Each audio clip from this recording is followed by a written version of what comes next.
नमस्कार दोस्तों, राजनीति की बातें किताबों की कहानी में आपका एक बार फिर से स्वागत है। मैं हूं आपका दोस्त धर्मेंद्र कंवारी। 1946 में केंद्र में अंतरिम सरकार का गठन हो गया था दोस्तों, और इसी के साथ देश में 15 अगस्त 1947 को आज़ाद होने से पहले ही देश में बंटवारे की कहानियां भी शुरू हो गई थी।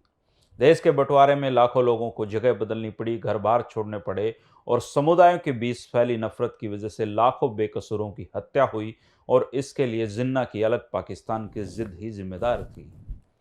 कहने वाले तो ये भी कहते हैं कि बंटवारा तो महापंजाब का ही हुआ था, और ये बंटवारा एक जुल्म की तरह था। इसकी काली यादें आज भी बताने वाले जिंदा हैं। बताते हैं कि देश के बंटवारे के पश्चात जब लाखों लोग एक दूसरी जगह से शिफ्ट हो रहे थे, विस्थापित हो रहे थे, मारकाट मची हुई थी, उस समय जिन्ना ने जहाज में बैठकर मुआयना किया था। और इतने सारे लोगों और तबाही को देखकर जिन्ना के मुंह से निकला था कि हे खुदा, ये मैंने क्या कर दिया। खैर, हरियाणा में भी बहुत सारे मुस्लिम भाई रहते थे, और बड़े ही प्यार प्रेम के साथ। हिंदू और मुसलमानों के यहाँ कभी दंगे नहीं सुने थे, क्योंकि सारे देहाती और शहरी दो भागों में बटे थे। आज भी पाकिस्तान में बैठे हरियाणा से गए बुजुर्ग बताते हैं कि वो हिंदुओं के साथ बड़े ही प्यार से रहते आए थे, और नाते सर सबको बोला जाता था। शादी ब्याह खुशी गम सब मिलकर साथ निभाते थे। बस ये विभाजन ने सब कुछ बर्बाद कर दिया, और आज भी उनके दिल में हरियाणा बसता है। आज भी पाकिस्तान में करीब 3 करोड़ से ज़्यादा लोग हरियाणवी बोली बोलते हैं और हरियाणवी रीति रिवाजों का पालन करते हैं। इतना ही नहीं, हरियाणवी बोली के प्रचार प्रसार के लिए नोहरा नाम की संस्था भी उन्होंने बना रखी है। वहाँ के लोग हरियाणवी में कविताएं लिखते हैं, और शादी ब्याह में हरियाणा के गीत ही सुनाई देते हैं। हरियाणा से पाकिस्तान जाकर बसे हरियाणवी परिवारों में से ही एक युवा साथी हैं, जिनका नाम मोहम्मद आलमगीर है। मोहम्मद भाई बंटवारे में हरियाणा से गए बुजुर्गों के अनुभव यूट्यूब के माध्यम से हम तक लेकर आते हैं।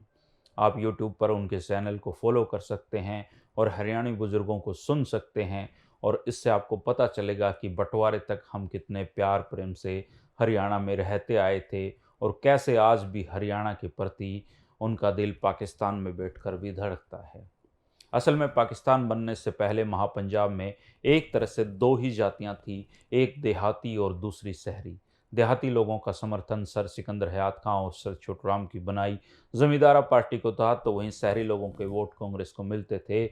मुस्लिम लीग का तो तब मुस्लिमों में भी कोई खास जनाधार नहीं था।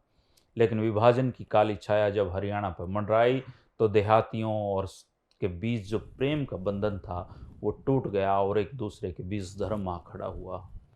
अंबाला डिवीज़न के गुड़गांव में सबसे पहले दंगे की खबरें आई। वहां पर अंग्रेज़ों ने अपनी सेना की कुछ टुकड़ियां भेज रखी थी।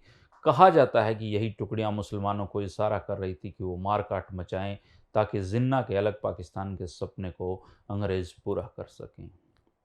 उसी दौरान गुड़गांव जिले की स्थिति को जांचने के लिए अंतरिम सरकार में मंत्री बने सरदार वल्लभ भाई पटेल और रक्षा मंत्री बलदेव सिंह भी पहुंचे, तो अंग्रेज डिप्टी कमिश्नर जो थे उन्होंने उनसे मिलना भी जरूरी नहीं समझा।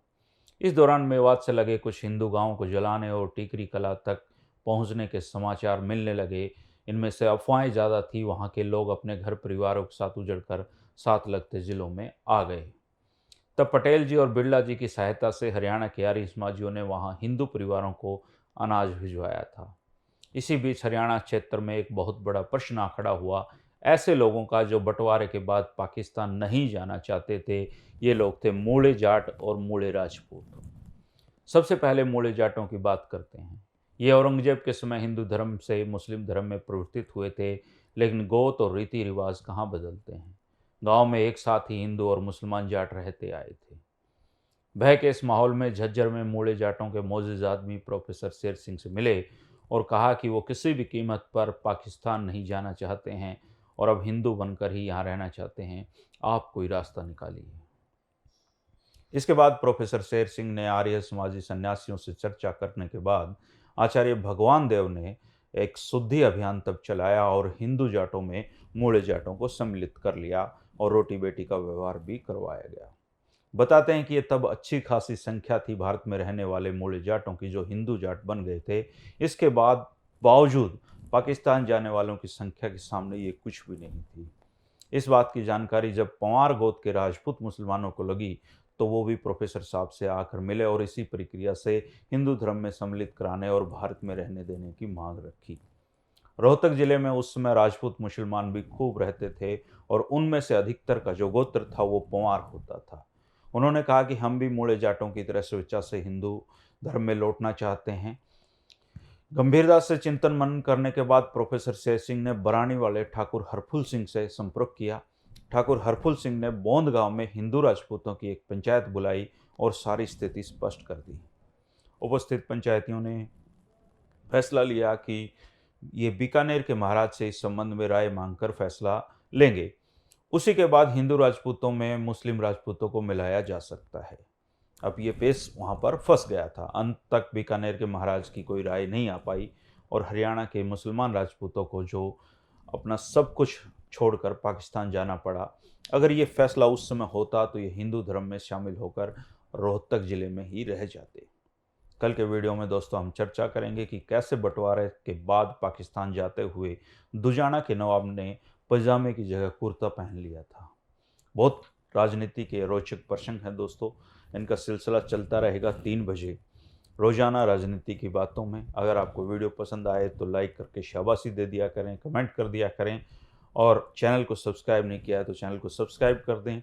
मेरी मदद करना चाहते हैं तो इस वीडियो को 4-5 लोगों को आगे फॉरवर्ड कर दिया करें ताकि इस जो प्रयास हो रहे हैं, जो कोशिशें कर रहा हूँ मैं, उसको थोड़ी सी आप ज़्यादा पहुँच बढ़ाने में मदद मिल सके। शुक्रिया। कल मिलेंगे नवाब के एक अनोखे रोचक प्रसंग के साथ। नमस्कार दोस्तों।